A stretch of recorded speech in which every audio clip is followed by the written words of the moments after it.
नमस्कार, बहुत स्वागत है आपका। आप देख रहे लोकतंत्र, मैं हूं आपके साथ नेहा दुबे। राहुल विपक्ष को एक करने में महाअभियान में जुट गए हैं। वो एक एक करके विपक्ष के बड़े नेताओं से मुलाकात कर रहे हैं और भरोसा दिला रहे हैं कि अगर बीजेपी से छुटकारा पाना है तो विपक्ष को एकता का दम दिखाना ही होगा।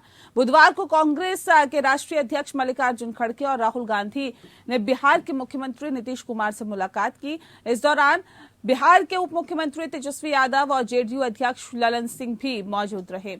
बैठक के बाद खड़गे, राहुल और नीतीश ने प्रेस कॉन्फ्रेंस कर विपक्षी एकता का राग अलापा। इसके बाद बुधवार शाम को ही नीतीश ने दिल्ली के सीएम और आम आदमी पार्टी के संयोजक अरविंद केजरीवाल से भी मुलाकात की। केजरीवाल ने भी विपक्षी एकता पर हामी भरी। नीतीश से मुलाकात और कांग्रेस को विपक्षी एकता के लिए आगे आने की अपील के बाद राहुल सक्रिय हो गए। अब राहुल गांधी विपक्षी पार्टियों को एकजुट करने में जुट गए हैं। गुरुवार को एनसीपी चीफ शरद पवार से दिल्ली में राहुल की मुलाकात हुई थी और ऐसे में जिसके बाद अभी कहा जा रहा है कि राहुल उद्धव ठाकरे से भी मुलाकात करने के लिए मुंबई का दौरा करेंगे। खबर यह भी आ रही है कि राहुल गांधी दिल्ली के मुख्यमंत्री अरविंद केजरीवाल के साथ भी बैठक कर सकते हैं। राहुल की अलग अलग पार्टियों के नेताओं के साथ मुलाकात के पीछे मोदी सरकार के खिलाफ विपक्षी एकता को मजबूत करना है और ऐसे में सूत्रों की जानकारी जो आ रही है, इसकी जिम्मेदारी राहुल गांधी ने अपने कंधों पर ली है, जिसकी शुरुआत उन्होंने नीतीश से की है। लेकिन विपक्षी एकता में शरद पवार कभी कभी कमजोर कड़ी नजर आते हैं।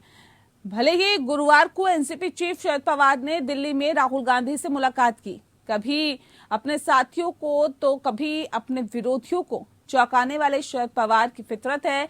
अदानी समूह को लाभ पहुंचाने के मुद्दे पर कांग्रेस के पूर्व अध्यक्ष राहुल गांधी केंद्र सरकार पर निशाना साध रहे हैं। उसकी तरह एक तरह से शरद पवार ने हवा भी निकाल दी है। उन्होंने अडानी मुद्दे पर संयुक्त संसदीय यानी जेपीसी नियुक्त करने की विपक्ष की दलों की मांगों को भी इस सिरे से खारिज कर दिया।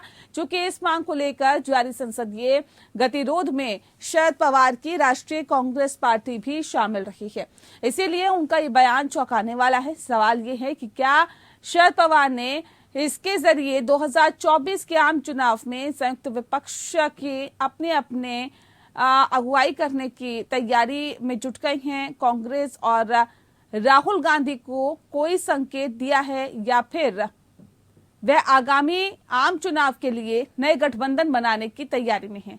क्या शरद पवार इस बयान के जरिए विपक्षी दलों को भी नया संदेश देने की कोशिश कर रहे हैं? ये संयोग नहीं है कि जिस समय शरद पवार ने अडानी मुद्दे की जांच के लिए जेपीसी की मांग खारिज की, ठीक उसी वक्त उनके भतीजे अजित पवार ने नरेंद्र मोदी के नेतृत्व का गुणगान किया। आज के दौर में राजनीति यदि किसी की प्रशंसा भी करती है तो उसके पीछे राजनीतिक संकेत होते हैं। अजित पवार द्वारा मोदी की प्रशंसा करने का एक संकेत यही है कि पवार परिवार भाजपा के साथ राजनीति की कोई नई राह देख रहा है। ऐसे में विपक्षी एकता का क्या होगा, ये एक बड़ा सवाल है।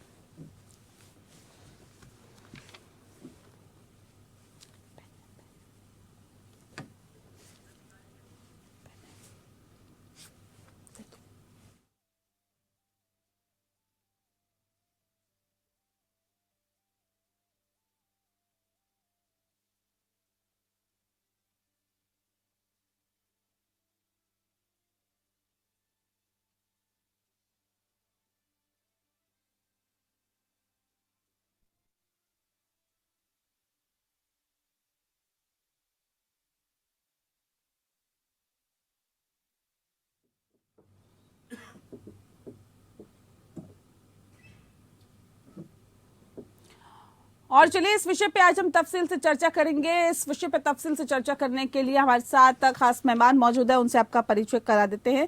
संदीप दुबे जी हमारे साथ है, नेता है बीजेपी के, बहुत स्वागत है आपका। हमारे साथ विजय कौशिक जी जुड़ गए हैं, प्रवक्ता है कांग्रेस के, आपका बहुत स्वागत है।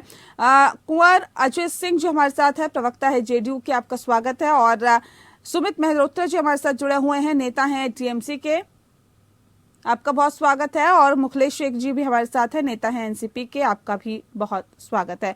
इस खास कार्यक्रम की शुरुआत अजय सिंह जी आपके साथ ही करते हैं। अजय सिंह जी, विपक्षी एकता में कितना दम कहेंगे आप, क्योंकि तमाम विपक्षी दलों को एकजुट करने की कवायद शुरू हो चुकी है, नीतीश कुमार भी लगातार इसमें लगे हुए हैं। सवाल इस बात को लेकर कितने सीरियस है विपक्षी कोशिशें?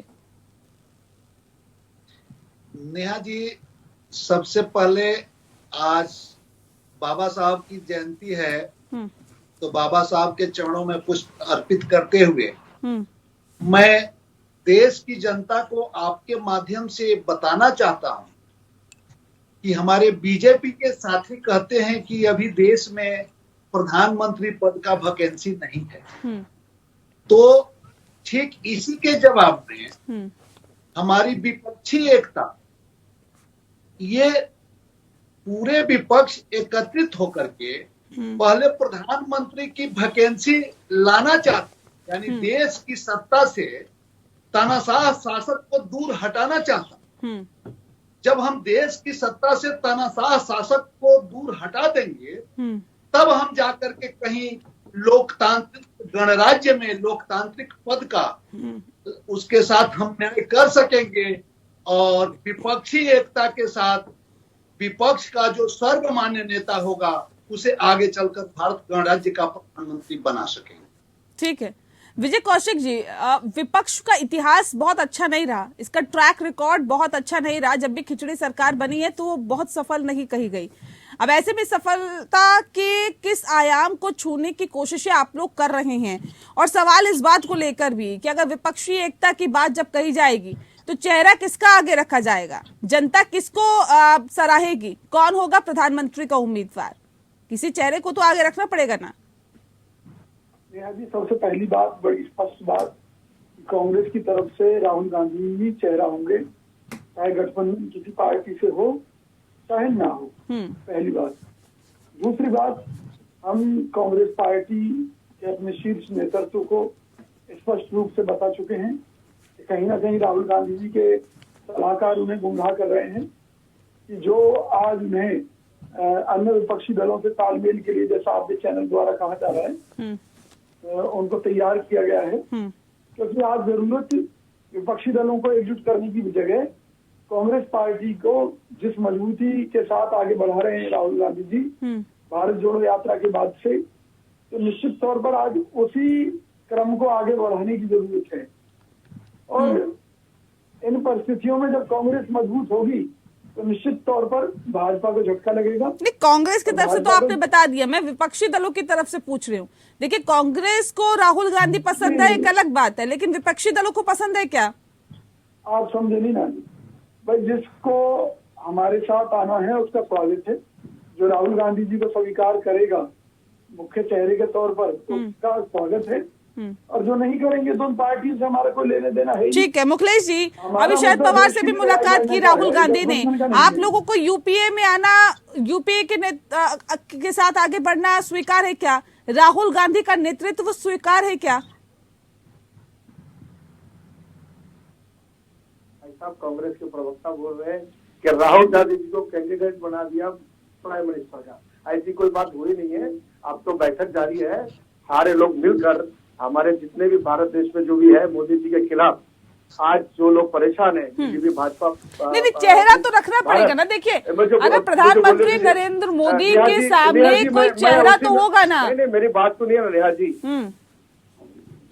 मैं वही बात पे आ रहा हूँ, जरा मेरी बात को सुनिए। उन्होंने जो बात कहा, मैं देखिए कांग्रेस के सहयोग में हम हैं, और विपक्ष जो है, कांग्रेस एक बड़ी पार्टी है, उनके सब सारे लोग हैं, आदरणीय पवार सबसे पार्टी भी है, सभी है, लेकिन उनका बोलने का जो तरीका है उसको मैं दुरुस्त कर रहा हूँ कि राहुल गांधी जी, अभी तक कोई ऐसा तय नहीं हुआ है, ये चर्चा जो है अभी और बाकी है। नहीं तो ये कह रहे हैं कि देखिए हम तो आगे बढ़ रहे हैं, अगर आप लोग हमारे साथ आना चाहते हैं या कोई भी हमारे साथ आना चाहता है तो आ सकता है। तो मेरा सवाल सीधा सा आपसे है, आप यूपीए के साथ जाना पसंद करेंगे क्या? राहुल गांधी के नेतृत्व में आगे बढ़ना आप आ रहे हो मिलने के लिए हमारे घरों में, आना चाहता है, ये कोई बात नहीं होता है मैडम। वो खुद आ रहे हैं, राहुल जी सबको सम्मान दे रहे हैं और सम्मान ले भी रहा है। राहुल गांधी को कुछ पाना है तो कुछ खोना भी होगा ना। वरिष्ठों की आशीर्वाद लगेगा, सारे पार्टी को एक करना पड़ेगा नरम होकर लोगों के साथ में। और हम राहुल जी के साथ में कब नहीं थे? राष्ट्रवादी पार्टी जब से बनी तब से राहुल जी के साथ, पार्टी के साथ ही हम काम कर रहे केंद्र में। महाराष्ट्र में भी काम कर रहे थे। उद्धव ठीक है, ठाकरे की विजय जो विजय कौशिक जी, सेना है, वो आपको दर हमारे की साथ ठोकरें है। आप खा तो रहे हैं और आप कह रहे हैं कि आइए, आप आइए, अगर आपको हमारे साथ आना है तो हम रहेंगे। ये कौन सा और तरीका है? ठीक है, पूछ लेते हैं, रुक जाइए। 2024 में हम विरोध करेंगे और जीत के भी विजय आने जी। वाले प्राइम मिनिस्टर कोई होगा नहीं होगा तय होना बाकी है अभी। ठीक है विजय जी, जल्दी जवाब दीजिए, फिर मैं सुमित जी का रुख करूं। नेहा जी, मैंने आपको स्पष्ट रूप से बता तो दिया। भाई, जो देश को बचाने की लड़ाई में हमारे साथ है, हम उनका स्वागत करते हैं। नहीं, वो कह रहे हैं कि आप जा के मिल रहे हैं, राहुल गांधी जा के विपक्षी पार्टियों से मिल रहे हैं, और आप ये कह रहे हैं कि उनको अगर जरूरत है तो वो आ जाइए। मिल रहे हैं, अच्छी बात है, राहुल गांधी जाना चाहिए लोगों के बीच में। और हमारे लोग जब जाते हैं मिलने राहुल गांधी के बंगले पे, तो ये भी आना चाहिए, तब तो हाथ मिलता है, एक दूसरे का दिल भी मिलता है, आगे चल के साथ में काम करेंगे, उनका मकसद पूरा होगा, हमारा मकसद भी पूरा होगा, ये मेरा कहना है। नहीं, मकसद तो सबका एक ही है। तो कहने नेहा जी, राहुल गांधी जी प्रधानमंत्री बनने का सपना लेकर कब किसी विपक्षी दल के पास गए? मुझे बता दीजिए, आज तक नहीं गए। राहुल गांधी जी अगर किसी के पास गए तो देश बचाने की लड़ाई को लेकर गए हैं कि देश को बचाने के लिए सबको एकजुट होना चाहिए। और जहां तक ये इकट्ठे चुनाव लड़ने की बात है, मैंने कहा कि कांग्रेस पार्टी की तरफ से राहुल गांधी जी ही चेहरा होंगे। तो जो इस बात को स्वीकार करके हमारे साथ मिलकर चुनाव लड़ना चाहता है, उनका स्वागत है। वरना लोकतंत्र में सभी को इस चुनाव में लड़ने का हक है। कोई भी पार्टी चुनाव लड़े, क्षेत्रीय दल, हमें कोई ऐतराज थोड़ी ना है। अरे भैया, हमारे तुम्हारी बातें नहीं है, हम सब एक है, ये बातें करिए ना। हमारे तुम्हारे भाजपा वाले हंस रहे हैं, हमारे तुम्हारे में क्या है? राहुल जी को दुरुस्त करना बाकी है, हम सब मिलकर दुरुस्त करके उनको प्राइम मिनिस्टर बनाना नहीं बनाना तय करेंगे, हम मिलकर उनके साथ काम करेंगे। हम लोग कोई दूसरा कैंडिडेट है क्या? राहुल गांधी के अलावा नहीं है ना, हम राहुल गांधी के साथ में है, हमारी पार्टी उनके साथ में है। समझिए बात को। करने वाले कौन है? आप पहले तमीज कीजिए। आप राहुल गांधी को दुरुस्त करने वाले कौन है? आपकी पार्टी कौन है? राहुल गांधी। मैं राहुल गांधी जी की बात नहीं कर रहा हूँ, मैंने जो हमारी जो सुनिए विपक्ष पार्टी की बात कर रहा हूँ। जो हमारी जो लोग हैं 19 पार्टी, सब मिलकर तय करेंगे उसको। कुछ कमियां हमारे में है, कुछ किसी में है, उसको दूर करके राहुल गांधी को प्रदेश से बनाएगा, लेकिन तय होना बाकी है ना। अरे मैंने कब मना किया भाई जी? मैं भी यही कह रहा हूँ। तो आप घुमा के कह रहे हो, मैं सीधे कह रहा हूँ। ये कह रहा हूँ कि धोती ने कहा पैजामे से, हम तो भरे एक ही धागे से, फर्क इतना है, धोती खुलता है पीछे से और पैजामा खुलता है आगे से, ये है फर्क। महाराष्ट्र के लोगों की सोचने का अलग ढंग है और आपकी सोचने का अलग है, लेकिन है एक ही चीज। नहीं सर, एक चीज नहीं है, वो एक अलग चीज बोल रहे हैं, आप एक अलग चीज समझ रहे हैं। एक चीज नहीं है, वो कह रहे राहुल गांधी के नेतृत्व में हम लोग आगे बढ़ेंगे, जो कोई साथ हमारे आना चाहता है आए, उसका स्वागत है। लेकिन राहुल गांधी के साथ में जो लोग जुड़ रहे हैं वो भी तो नेता ही है ना। नहीं, नेतृत्व तो राहुल गांधी का होगा, प्रधानमंत्री पद के लिए आगे। मैं ना नहीं बोल रहा मैडम, मैं ये बोल रहा हूँ कि बिल्कुल आगे बढ़े। लेकिन वरिष्ठ जो है शरद पवार साहब महाराष्ट्र के हमारे जो है वरिष्ठ है, उनसे तजुर्बा ज्यादा है, लेकिन मिलने और मिलाने में क्या तकलीफ है, मैं ये बोल रहा हूँ। और जो हमारे 19 पार्टी तो तजुर्बा ज्यादा है, ये बात तो टीएमसी भी कर सकती है। सुमित जी, ये बात तो टीएमसी भी कह सकती है। ममता बनर्जी का तजुर्बा ज्यादा है, जीतने का एक्सपीरियंस ज्यादा है, अनुभव ज्यादा है। क्यों? एक सेकंड, अनुभव के आधार पर क्या प्रधानमंत्री का चेहरा कौन होगा ये तय किया जाएगा? देखिए नेहा जी, आज जितनी भी पार्टियां विपक्ष की, हाँ, वो 2024 के लिए कंटेस्ट कर रही है, हाँ, ठीक है, एनडीए को हटाने के लिए। अब हम लोग आपस में लड़ जाएं कि नहीं तू मैं तू, चाहे जेडीयू हो, चाहे कांग्रेस हो, चाहे टीएमसी हो, अभी हम सभी लोगों को मिल करके काम करना है किसी तरीके से कि 2024 में हम किसे फेस करेंगे, हमें किससे लड़ाई लड़नी है। ये बातचीत हमें सबको एकजुट करने की बातचीत हो रही है। अभी कोई प्रधानमंत्री का चेहरा आएगा, बिल्कुल आएगा, चेहरा बिल्कुल होगा जो प्रधानमंत्री के सामने दमदारी से लड़ेगा चुनाव। वो सबको मिल करके तय करना है, कोई भी तय नहीं होगा, समय है चुनाव में, पर एकजुट होकर के काम करना है हम लोगों को। अब चाहे जेडीयू हो कहे कि चाहे कांग्रेस वाले कह रहे हैं कि नहीं समय तो है, लेकिन अच्छा ये बताइए सुमित जी, राहुल गांधी सुनिए 2014 हारे आप, 2019 हारे, कहीं ना कहीं आपको अब गंभीर बातें सोचनी पड़ेगी कि हम लोग हारे हैं और उसके बावजूद भी हम 2024 के चुनाव में हम कहते थे हम राष्ट्रीय पार्टी कहीं ना कहीं छोटे दल अगर आपसे बड़ा होकर के काम कर रहे हैं, कहीं ना कहीं उन्हें ऐसी क्षमता है हाँ मोदी जी को हटाने के लिए, एनडीए को हटाने के लिए, तो हमें उनका सहयोग करना चाहिए। हाँ। कांग्रेस को भी समझना चाहिए। कांग्रेस यानी कि अपने घमंड में, कांग्रेस अपने घमंड में नहीं तो कांग्रेस घमंडी है क्या? कांग्रेस घमंडी है क्या विजय जी? कांग्रेस में घमंड है क्या? वो अभी भी उस दौर से नहीं निकल पाई। सर यूपीए 1, यूपीए 2 और उससे पहले जितने वक्त शासक आपने किया, देश की सत्ता पर आप काबिज रहे, कह रहे हैं अब तो विपक्षी पार्टियों से भी छोटी भूमिका में आप लोग दिखाई दे रहे हैं, तो फिर जो क्षेत्रीय दल है वो आगे क्यों नहीं बढ़ सकते? नेहा जी, इन फालतू बातों का तो कोई मेरे पास जवाब है नहीं, लेकिन सही जवाब यही है जो आप कहना। नहीं, किसकी फालतू बातें? किसकी फालतू बातें? सुनिए ना, किसकी फालतू बातें बोल रहे हैं आप? जी सर कौन सी फालतू बातें बोल रहे हैं आप?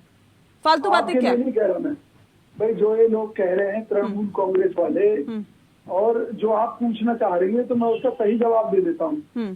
2014 से पहले लगातार 10 साल हम मनमोहन सिंह जी के नेतृत्व में सत्ता में रहे, तो वो क्या कोई कांग्रेस पार्टी की सरकार थी? वो यूपीए था, एक हमारा प्रोग्रेसिव अलायंस था, और उसमें बहुत सी पार्टियां शामिल थी, और निश्चित तौर पर उन सभी पार्टियों के सहयोग से कांग्रेस ने इस देश के प्रति ईमानदारी के साथ अपने कर्तव्य का निर्वाह किया। पहली बात, कोई आज कोई नई परंपरा नहीं है। अगर आज बीजेपी की सरकार आप कह रहे हैं तो वो एनडीए की सरकार है, ठीक है, तो गठबंधन तो वहां भी हुए, कौन कहता वहां गठबंधन नहीं हुए? खूब हुए गठबंधन। तो देश की राजनीति में नई परंपरा नहीं है। गठबंधन हुआ नहीं भाई साहब, गठबंधन तो हो गया, मैं कह रहा हूँ गठबंधन हुआ है। ठीक है, लेकिन अभी प्रधानमंत्री का चेहरा कौन होगा यही तय नहीं है, और आपकी बातचीतों से ये भी पता चल रहा है सर कि यहाँ पर भी बहुत विरोधाभास है। लेकिन क्या लगता है संदीप दुबे जी, चुनौतियां आप लोगों के लिए बढ़ रही है? कोशिशें तो लगातार जारी है। नेहा जी, मेरे 4 मित्र हैं, एनसीपी, कांग्रेस और जेडीयू और टीएमसी। मुझे कम से कम 4 मिनट बोलने दीजिएगा। इन लोगों ने 16 मिनट बोला है, और कहीं का ईट कहीं का रोड़ा, भानुमति ने कुनबा जोड़ा का प्रयास चल रहा है। और देखिए विपक्ष जो है इस कुनबे को कैसे जोड़ना चाहती है। हम कहते हैं हम भ्रष्टाचार मुक्त भारत बनाएंगे, ये कहते हैं मोदी मुक्त भारत होना चाहिए। हम कहते हैं अपराध मुक्त भारत बनाएंगे, ये कहते हैं मोदी मुक्त भारत होना चाहिए। हम कहते हैं सरकार की अंतिम योजनाओं का लाभ गरीबों तक पहुंचे, ये कहते हैं मोदी मुक्त ही भारत होना चाहिए। हम गरीबी मिटाओ के नारे पे काम कर रहे हैं, ये लोग कह रहे हैं मोदी मिटा दो, मोदी नहीं चाहिए, इनके लिए मोदी दुश्मन है। सबसे इम्पोर्टेंट बात क्या है कि देखिए राजनीतिक में 2 चीजें समझ में आनी चाहिए सबको।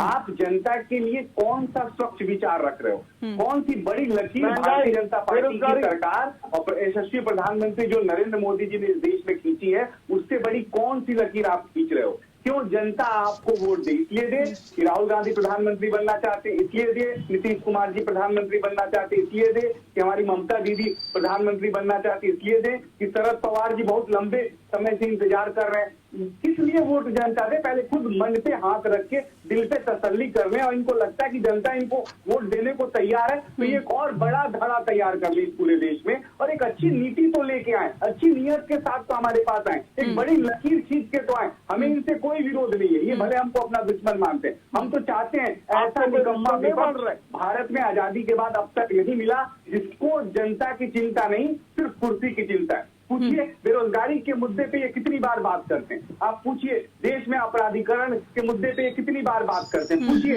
हर समय राहुल गांधी जी वो प्रधानमंत्री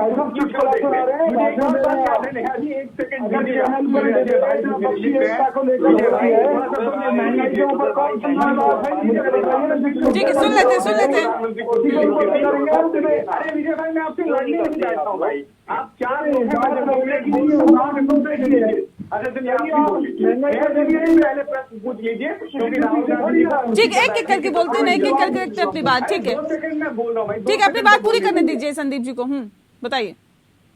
मनमोहन जी हमारे यशस्वी प्रधानमंत्री मनमोहन जी भी जब प्रधानमंत्री थे तो राहुल जी को उस समय भी कुर्सी और कांग्रेसियों को वही प्रधानमंत्री कुर्सी दिखती थी। कभी वो पर्ची फाड़ देते थे, कागज फाड़ देते थे और सरकार की बुराई करते थे। आज जिस तरह से 2 साल की उनको कारावास हुई, वो कानून भी उसी कांग्रेस की लाई हुई है। तो ये कांग्रेस के लोग तो पहले आत्मचिंतन करें कि वो है कहाँ। और राहुल गांधी जी एक शराब की बोतल होती है, सतीश जी का आवाज साफ नहीं है, शराब में बोतल है। ठीक है सर, लोगों को पता नहीं कि ठीक करवाते हैं भारत में है या भारत में कांग्रेस, यानी कांग्रेस में कौन से लोग हैं और कौन से लोगों का कांग्रेस है। तो अभी विचलित कांग्रेस है, विक्षिप्त कांग्रेस है, इसके पास कोई नेता नहीं है, नेता विहीन कांग्रेस है। ठीक है, कांग्रेस का आधार इस देश में खत्म हो चुका है। ठीक है, ठीक है। कांग्रेस छोटे छोटे दलों को जोड़कर अपना कोई एसोसिएशन गठबंधन भी बनाएगी।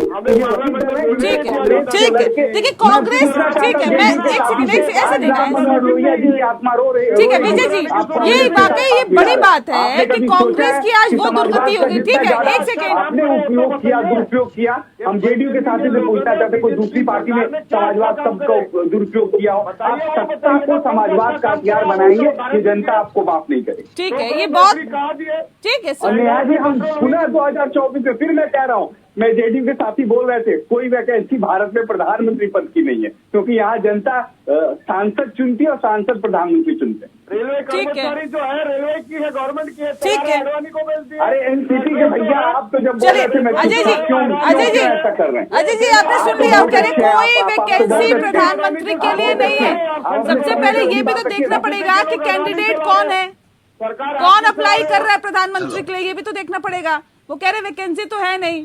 संदीप दुबे जी कह रहे हैं कि देखिए प्रधानमंत्री पद पर कोई वैकेंसी नहीं है, कोई वैकेंसी खाली नहीं है। अजय जी सीधा रुख मैं आपका कर रही हूँ। अब सवाल इस बात को लेकर है कि वैकेंसी तो सर बात की बात है, सबसे पहले तो यही समझा जाएगा कि अगर वैकेंसी देखेगा तो कैंडिडेट ही देखेगा। कैंडिडेट कौन है ये तो बता दीजिए। नेहा जी, ये एक बार नहीं कई बार आपके चैनल के माध्यम से देश की जनता को हम लोग बता चुके हैं कि देश में प्रधानमंत्री पद के उम्मीदवार, प्रधानमंत्री पद की अगर कोई वैकेंसी नहीं है तो सबसे पहले विपक्षी दलों की जिम्मेदारी है कि प्रधानमंत्री पद की वैकेंसी उत्पन्न करे, अर्थात देश की सत्ता से तानाशाह शासक को देश की सत्ता से दूर करें। अर्थात सबसे पहले सभी विपक्षी दलों का यही मानना है, जेडीयू का भी यही मानना है कि सबसे पहले हम देश की सत्ता से सांप्रदायिक ताकत को दूर करेंगे, तानाशाह शासक को सत्ता से पदच्युत करेंगे और देश में प्रधानमंत्री पद की वैकेंसी लाएंगे। तत्पश्चात विपक्षी दलों की एकता के साथ आपसी सहमति में से जो भी उम्मीदवार योग्य होगा, सुयोग्य होगा भारत के प्रधानमंत्री पद के लिए, वो भारत गणराज्य का प्रधानमंत्री होगा। नेहा जी, मैं ये भी बताना चाहता हूँ कि यह लोकतंत्र की सबसे बड़ी खूबसूरती है, यही लोकतंत्र की पराकाष्ठा है कि किसी भी लोकतांत्रिक पद के लिए कई उम्मीदवार हों। हमारे विपक्षी दलों में सबके पास प्रधानमंत्री पद के उम्मीदवार हैं और यही लोकतंत्र की खूबसूरती है। लेकिन इन सभी उम्मीदवारों में हम आपसी सहमति के साथ चयन करके जो सबसे सुयोग्य उम्मीदवार होगा वो भारत गणराज्य का प्रधानमंत्री हम उसे बनाएंगे। प्रधानमंत्री पद की बात तो बात की है, सभी विपक्षी दलों की बस एकमात्र उद्देश्य है कि केंद्र की सत्ता से तानाशाह शासक को जो केवल मन की बात करता है, ये कहने में तो अच्छा लगता है, क्या लगता है ये धरातल पर चीजें उतर पाएगी? चुनौतियां कितनी है अजय जी? अजय जी नहीं है, अजय जी, देश की सत्ता से दूर किया जाए और अपने विपक्षी दलों की एकता के साथ विपक्षी एकता में जो भी सुयोग्य उम्मीदवार होगा उसे भारत गणराज्य का प्रधानमंत्री हम बनाएंगे। प्रधानमंत्री पद की बात आगे की है, अभी सबसे पहले हम देश की तानाशाह शासक को देश की सत्ता से बाहर करने जा रहे हैं विपक्षी एकता के साथ। नीतीश कुमार पर तो भारतीय जनता पार्टी के नेता निशाना साध रहे, कह रहे बिहार संभाल नहीं पा रहे हैं, उपचुनाव में हार हाथ लगती है और आए हैं देश का नेतृत्व करने के लिए। देखिए, बिहार और उत्तर प्रदेश की बात नहीं है, उत्तर प्रदेश में भी कई जगह हार चुके हैं। हारना जीतना लोकतंत्र में चुनाव पराकाष्ठा है और हारना जीतना लोकतंत्र की एक प्रक्रिया है। लेकिन यही स्थिति जहां ये दो सीट पे थे, आज ये देश की सत्ता पे काबिज होकर तानाशाह शासक बने हुए हैं। इनके पास केवल एकमात्र उम्मीदवार है। देश की जो सत्ता में पार्टी है, सांप्रदायिक ताकत, इसके पास केवल एक हिटलर सा है, मात्र एक उम्मीदवार है। जबकि विपक्षी दलों के पास लोकतांत्रिक उम्मीदवार हैं, कई उम्मीदवार हैं, जिसमें से सबसे सुयोग्य उम्मीदवार को हम भारत गणराज्य का प्रधानमंत्री। सर, उसके लिए क्या क्राइटेरिया रहेगा? सुयोग्य उम्मीदवार कैसे पर्ची निकालेंगे, क्या बताइए ना, उसका क्राइटेरिया क्या रहेगा? पहली बार नहीं हो रहा है। हम कई बार विपक्षी एकता के साथ देश का प्रधानमंत्री दिए हैं। वही सुयोग्य उम्मीदवार होंगे जो देश में बलात्कारी होगा, भ्रष्टाचारी होगा, अपहरण उद्योग चलाएगा, ऐसे उद्योग धंधा चलाने वाले लोग इन लोग के पार्टियों के नेता हो जाएंगे। वही संस्कार इस देश में आने वाला है, उसकी संरचना कर रहे हैं। और परेशान इसीलिए है कि बलात्कारी अब जेल में है, बेचारी भैया बीजेपी में सब जाने के बाद दूध के दूल्हे हो जाते हैं। तो इनकी दूसरे को आना दिखाना बंद करे। का जो राजनीति का मॉडल बीजेपी में जाने के बाद महाराष्ट्र में सब दूध के दूल्हे हो गए। मॉडल तो हमें सब जाने के बाद सब बोलिए। ठीक है मुखलेश जी, हमारे बीजेपी के साथी ये भी कहते हैं कि सभी भ्रष्टाचारी एक तरफ हो गए। तो मैं आपके माध्यम से देश की जनता को बताना चाहता हूं कि सभी भ्रष्टाचारी एक तरफ नहीं हुए हैं, बल्कि एक दल में चले गए हैं, जिसका नाम सांप्रदायिक दल बीजेपी।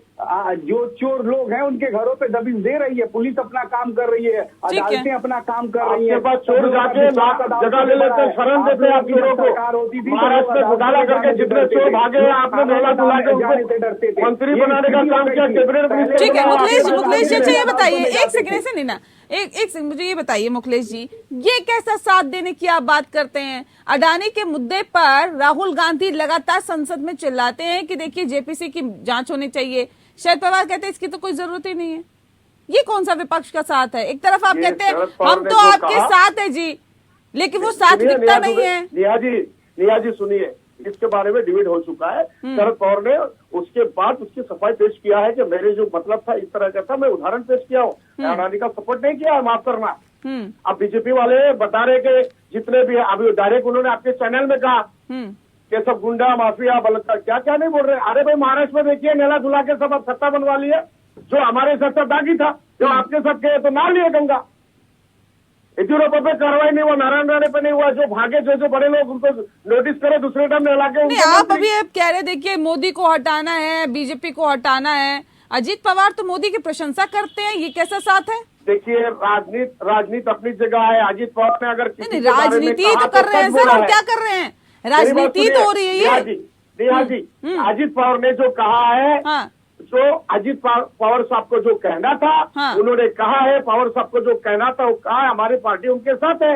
लेकिन आप अगर मुझे बताइए सरकार महाराष्ट्र के अंदर किस तरह बनी, आप एक पत्रकार है, आपको पता है। तो भाई साहब तो बैठ के बता रहा है कि सारे अरे भाई किसानों पे गाड़ी किसने चलवाया, विपक्षी एकता का जो सबको पता है। राग अलापा जा रहा है, क्या बात कर रहे हैं? विपक्षी एकता का जो राग अलापा जा रहा है, ये कहा जा रहा है कि हम सब एक है। मेरा सवाल तो सीधा सा सर आपसे, ये कैसा एक है? जब हम सब एक है, आपकी नजरिया जो है नहीं, जब सामाजिक तौर पे कहा जाता है, राजनीतिक तौर पे कहा जाता है कि आप हमारे साथ आइए, अडानी मुद्दे पे आप आवाज तो उठाइए, तब मना करते जाता है। और उसी वक्त अडानी ये संयोग ही था कि उसी वक्त अजीत पवार प्रधानमंत्री नरेंद्र मोदी की तारीफ कर रहे थे। किसानों के मुद्दे, बुलडोजर चलवाए किसानों पे, मुद्दे नहीं है, बहुत मुद्दे हैं जो कहना था। पे कब आएंगे? देखिए बड़ी अच्छी बात है, मेरी 1 मिनट मुझे बात कह दे दीजिए। ये महंगाई की बात करते हैं, गरीबी की बात करते हैं, और ये परिवारवाद की राजनीति करते हैं। यानी सारी महंगाई बढ़ेगी इनके परिवार के लिए, बेरोजगारी सारी बढ़ेगी इनके परिवार के लिए, उसका फायदा एक ही आदमी उठाएगा, राहुल गांधी जी, नीतीश जी, शरद पवार जी, और ये लोग सारी बातें करेंगे। तो राजनीति का ये स्वरूप पहली बार विपक्ष को देखने हमारे पास मुद्दा है मैडम, 2 करोड़ लोगों को नौकरी दिया नहीं, पेट्रोल का भाव देखिए क्या है। ठीक है सुमित जी, ममता बनर्जी तो कहती है कि देखिए अकेले चुनाव लड़ेंगे हम, और अभी आप कहते हैं कि हम सब साथ हैं।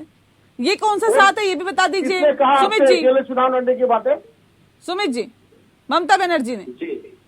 अरे भाई ममता बनर्जी को मना लेंगे, ममता बनर्जी खुद साथ में रहेंगे, कैसे अकेले चुनाव लड़ेंगे? वरिष्ठ बातचीत कर रहे हैं ना, वो सब तय हो जाएगा। अगर भाजपा जो है भारत करना है तो अपने को बात करके सुन लेते सुमित जी, सुन लेते स्वरूप में ये स्वीकार नहीं सांप्रदायिक करती और इन लोग सबकी ताकतों भूल के है हौसले छोटे पस्त हो छोटे हित चुके में हैं। एक एक करके अजय जी मैं आ रही हूँ, एक सेकंड अजय जी आ रही हूँ, एक सेकंड मिल जाइए। राष्ट्र विकास की ओर अग्रसर होना चाहिए। ठीक है सुमित जी। मैं जो देखिए ममता दीदी ने कहा था, बिल्कुल कहा था कि हम अकेले ही चुनाव लड़ेंगे, पर वो चीज जो कहा था वो आपने सही से देखा नहीं है किसी ने भी। उन्होंने कहा था हम बंगाल में अकेले लड़ेंगे, उन्होंने ये सुना कि हम पूरे देश में अकेले लड़ेंगे। जहाँ बंगाल की बात है, बंगाल में हमें हराने वाला कोई है नहीं, ठीक है हमारी सरकार है वहाँ पे, हम चाहते हैं कि हम पूर्व मोहम्मद की सरकार है तो हम अकेले लड़े। जहाँ जहाँ हमारी 2024 में सर पश्चिम बंगाल में चुनाव होगा क्या? देश में चुनाव होगा 2024 में तो नेहा जी मेरी बात आप समझिए। देखिए वहाँ पे जो बंगाल की स्थिति है, बंगाल में ममता जी ने कहा था कि हम 24 में अकेले बंगाल में लड़ेंगे चुनाव। ये थोड़ा का मतलब आप क्षेत्रीय पार्टी है, फिर प्रधानमंत्री बनने का सपना कैसे देख सकते हैं? आप कह रहे देश में चुनाव भी अकेले नहीं लड़ पाएंगे हम तो। चेंज हो रही सारी चीजें, जो राज्य स्तर की बातें होंगी, बड़े स्तर की बातें होगी, अगर कोई चेंजेस आएगी सबके सामने आएगी कि ममता जी किसके संग में जाकर के चुनाव लड़ेगी, किससे गठबंधन करेगी। अभी तो विपक्ष एकता की बात हो रही है। नहीं, विपक्षी एकता की बात अगर हो भी रही है विजय जी, तो कपिल सिब्बल कहते हैं कि कांग्रेस की ये दुर्गति हो गई, कांग्रेस को तो गठबंधन के केंद्र में होना चाहिए। ये तो राहुल गांधी जगह जगह जाके लोगों से मुलाकात कर रहे हैं, नेताओं से मुलाकात कर रहे हैं, ये तो केंद्र में नहीं एक साइड में पड़े हुए दिखाई दे रही है कांग्रेस पार्टी। देखिए नेहा जी, जिसको जो सपने देखने हैं देखते रहे।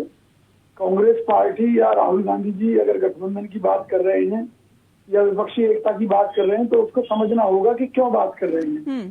कारण ये है कि देश में पहली बार जुमलों की सरकार, जिन्होंने कहा 2 करोड़ रोजगार हर साल देंगे, जिन्होंने कहा अच्छे दिन आएंगे बुरे दिन आ गए देश के, जिन्होंने जो जो कहा उसका उल्टा ही किया है। जुमला पहली बार देश के आरबीआई के राहुल जी पढ़ते हैं, सजा खोल देती है। जो स्थिति कांग्रेस के जो राज्य सरकार के आया है, एक मॉडल स्टेट बता दीजिए कांग्रेस ने अच्छा काम किया। विजय भाई बहुत अच्छी बात कह रहे हैं। देश संभाले चल रहे भाई, देश की बात करो, देश की। नमामि गंगे परियोजना घोटाला, इनके यहाँ इतनी संगठित तरीके से लूट है।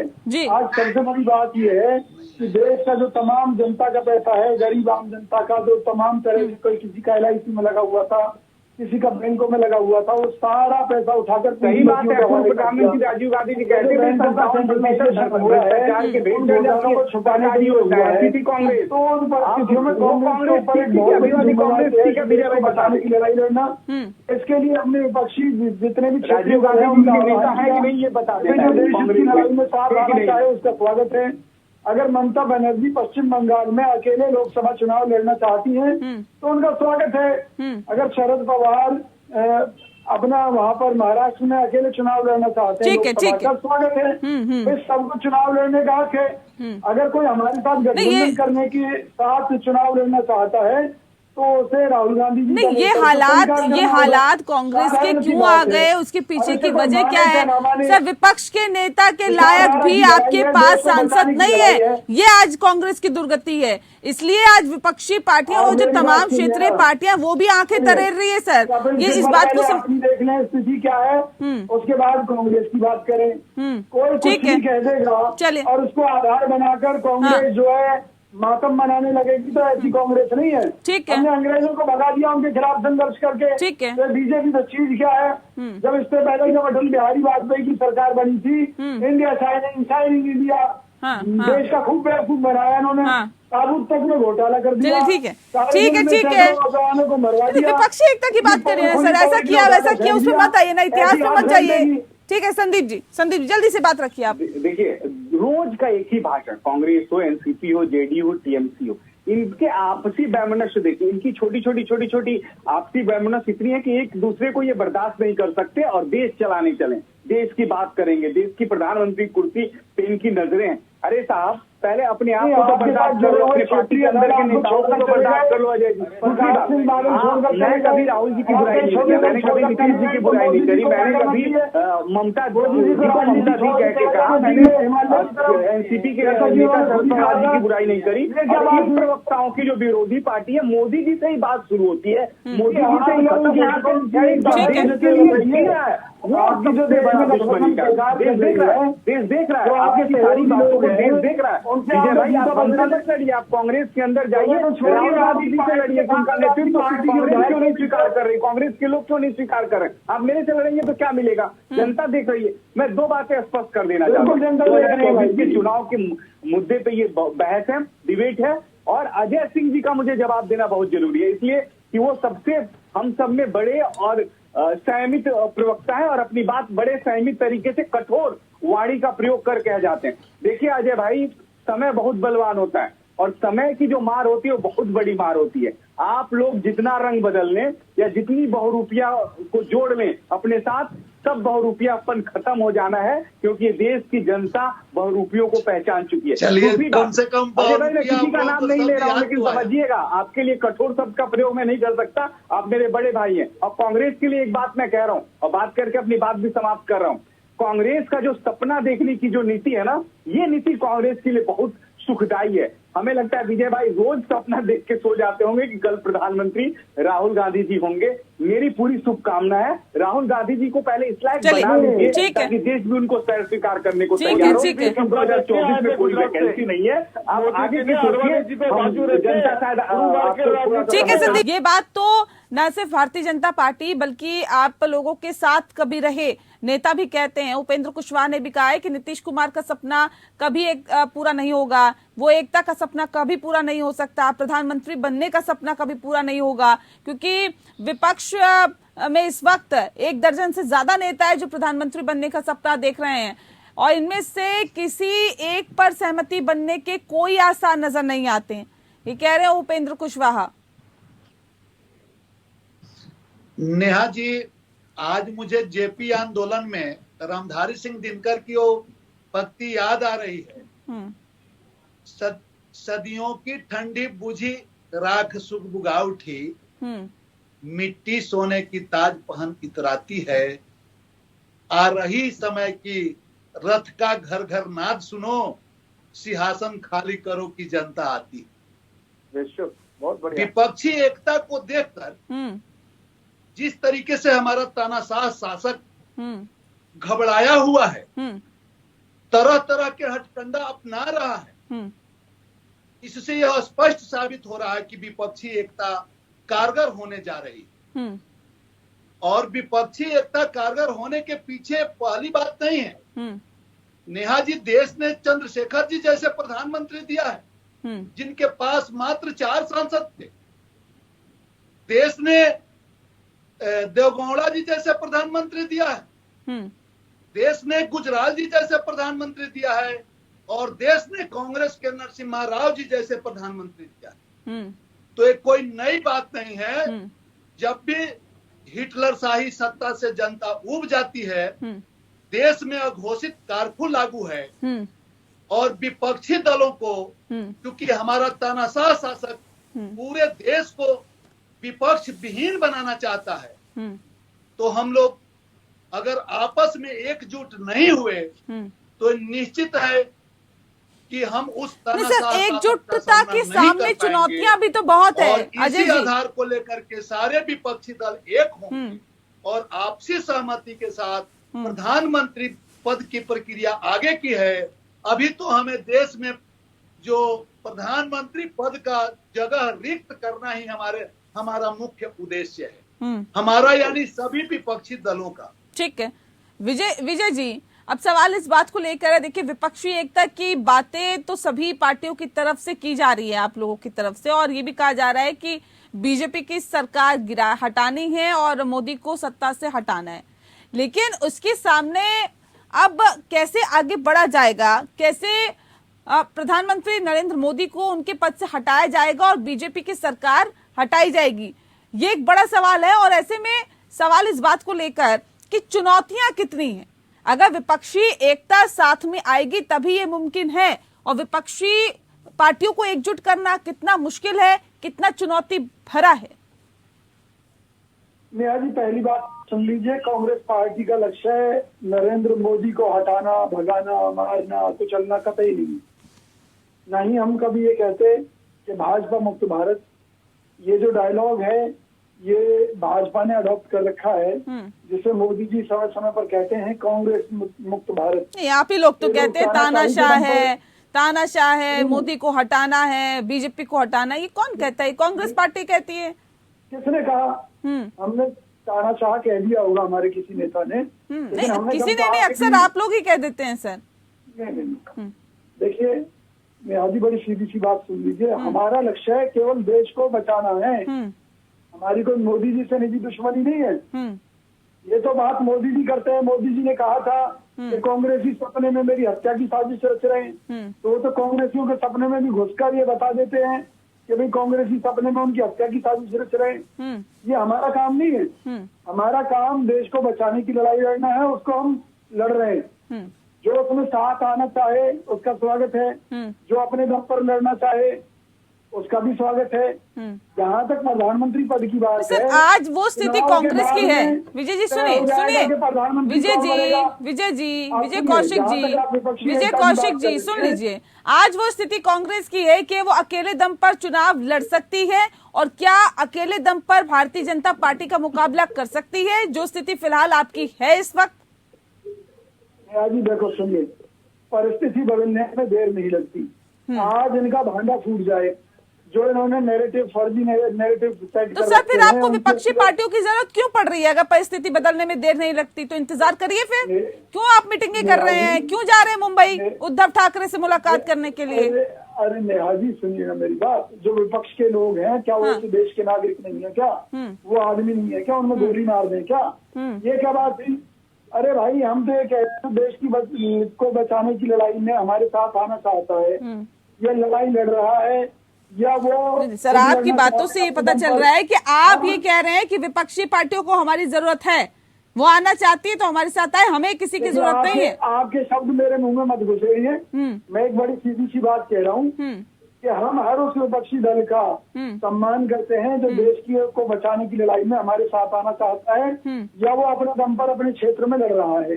पहली बात। दूसरी बात, अगर कांग्रेस विपक्षी दलों को साथ लेकर चुनाव भी लड़ेगी तो प्रधानमंत्री कौन होगा इसका फैसला चुनाव के बाद में होगा। हम कोई सपने देखने में यकीन नहीं रखते। ठीक है, हम देश के लिए लड़ाई लड़ रहे हैं, हम कुर्सी की लड़ाई नहीं लड़ रहे हैं। ठीक है, ठीक है, देश को बचाने की लड़ाई लड़ रहे हैं हम। ठीक है सुमित जी, देश को बचाने की लड़ाई लड़ रहे हैं हम, ये तो विजय जी कह रहे हैं, लेकिन क्या वाकई देश को बचाने की लड़ाई ये है? अगर हाँ, तो इससे पहले भी कोशिशें हो चुकी है, वो कोशिशें तो कामयाब नहीं हुई। इस बार ऐसा क्या अलग होगा कि ये कोशिश कामयाब हो जाएगी? देखिए, कोशिश करने में कोई बुराई नहीं है। हम लोगों ने 2014 में भी करी, 2019 में भी करी। ठीक है, हम लोग को जनता ने नकार दिया, ठीक है, पर हो सकता है कि इस बार हमें जनता स्वीकार, क्योंकि आज के हालात 2014 से ज्यादा बदतर हो चुके हैं देश में। आप मुझे बताइए, महंगाई का क्या हाल है, बेरोजगारी का क्या हाल है? क्यों भारतीय जनता पार्टी के प्रवक्ता महंगाई के ऊपर, बेरोजगारी के ऊपर, शिक्षा के ऊपर, रोजगार के ऊपर क्यों नहीं बात करते हैं? क्योंकि इन लोगों ने 2014 से 2019 तक हम इसी पे बात करते हैं। आप बात ही नहीं करना चाहते, काम कर रहे हैं देश में। वो कह रहे हैं आप बात ही नहीं करना चाहते। कह रहे संसद में कितनी बार आपने बेरोजगारी का मसला उठाया, कितनी बार आपने महंगाई का मसला उठाया? अवसर दीजिएगा मेरे मुझे आप बताइए, ये लोग संसद के अंदर नहीं बोल रहे थे, सड़कों पे आंदोलन को जना कर तो उस पे नहीं बोलने देते, होगा क्या? मुझे आप बताइए, करना क्या चाहते हैं? बोलते हैं, लेकिन